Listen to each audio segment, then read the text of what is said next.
এইবারে সাবুর কোপ্তা আমি খাই দেবো, এটা খাইতে আসলে কেমন স্বাদ আছে।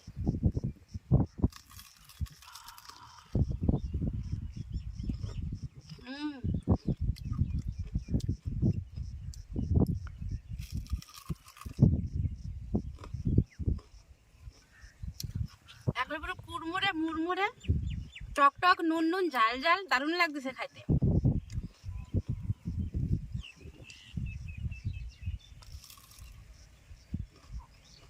অসাধারণ। আগেও কইছি এখনো কই, যদি আপনারা নিরামিষ করতে চান অবশ্যই কিন্তু পেঁয়াজটা বাদ দিয়ে দিবেন।